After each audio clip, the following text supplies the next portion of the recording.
సామాజిక అస్త్రం number 1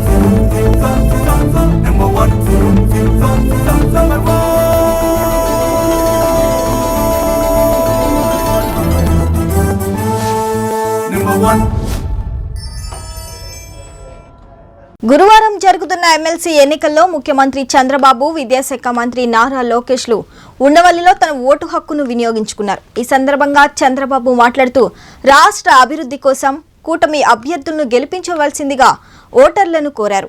Vijayawada MP Kesineni చిన్ని, తూర్పు నియోజకవర్గ ఎమ్మెల్యే గద్దె రామ్మోహన్, సిపిఎం నాయకుడు దోనేపూడి కాశీనాథులతో పాటు పలు రంగాలకు చెందిన ప్రముఖులు తమ ఓటు హక్కును ఉపయోగించుకున్నారు. కృష్ణా, గుంటూరు, ఉభయ గోదావరి జిల్లా ఎమ్మెల్సీ, ఉత్తరాంధ్ర ఉపాధ్యాయుల ఎమ్మెల్సీ పోలింగ్ ప్రశాంతంగా జరుగుతుంది. ఓటర్లు పోలింగ్ స్టేషన్కు చేరుకొని తమ ఓటు హక్కును ఉపయోగించుకుంటున్నారు. ఉమ్మడి కృష్ణా, గుంటూరు జిల్లాల పట్టభద్రుల నియోజకవర్గంలో ఈ రోజున ఎన్నికలు జరుగుతూ ఉన్నాయి. కూటమి అభ్యర్థిగా ఆలపాటి రాజేంద్ర ప్రసాద్ గారు చదువుకున్న వ్యక్తిగా,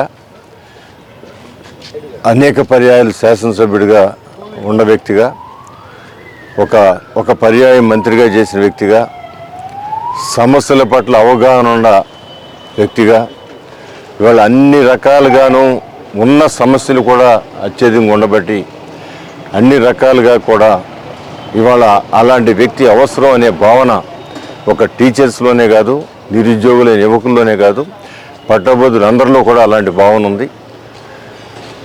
ఈ రోజున టీచర్స్కి అయితే మరి ముఖ్యంగా 25,000 కోట్ల రూపాయలు బకాయిలు ప్రభుత్వం దగ్గర ఇరుక్కుపోయి ఉన్నాయి.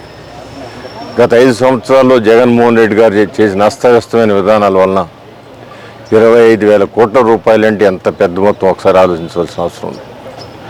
ఆ యొక్క సమస్యని సమర్థవంతంగా కృషి చేస్తే మాత్రమే వస్తుంది తప్ప కేవలం సభలో మాట్లాడేసి గళం ఇప్పేసి దాంతో పరిష్కారం అవుద్దని ఎవరు అనుకోవట్లేదు. గళం ఇప్పాల్సిన అవసరం ఉంది సభలో. అదే సమయంలో 1-10 సార్లు ముఖ్యమంత్రి గారిని, అదే ఉప ముఖ్యమంత్రి గారిని, ఎడ్యుకేషన్ మినిస్టర్ గారిని, లోకేష్ బాబు గారిని వీళ్ళందరూ కూడా కన్విన్స్ చేసి ఆ సమస్య పరిష్కారం చేసి ప్రాక్టికల్గా వాళ్ళకు ఉపయోగపడి చేయాల్సిన అవసరం ఉన్న సందర్భంలో ఇవాళ ఆలపాటి రాజేంద్ర ప్రసాద్ గారి ఏకైక అవసరమైన క్యాండిడేట్ అనే భావన ప్రతి ఒక్కళ్ళు ఉంది. మంచి మెజారిటీతో గెలబోతూ ఉన్నారు. ఒక్కసారి ఈ యొక్క పట్టభద్రులందరినీ కూడా ఆలోచన చేసుకోమని నేను చెబుతా ఉన్నాను. అటు టీచర్స్ అయినా సరే, నిరుద్యోగులైనా సరే, ఇవాళ ప్రభుత్వం సంవత్సరానికి 5 లక్షల ఉద్యోగాలు క్రియేట్ చేయాలని చెప్పి ఆలోచన ఉంది. అదే సమయంలో టీచర్ యొక్క సమస్యలు పరిష్కరించాలని ఆలోచన ఉంది.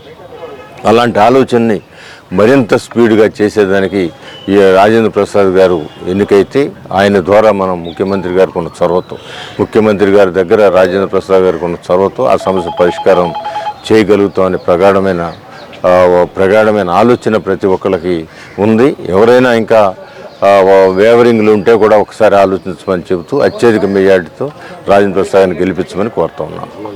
మరిన్ని లేటెస్ట్ అప్డేట్స్ కోసం చూస్తూనే ఉండండి నెంబర్ 1 న్యూస్. సామాన్యుడి చేతిలో సామాజిక అస్త్రం.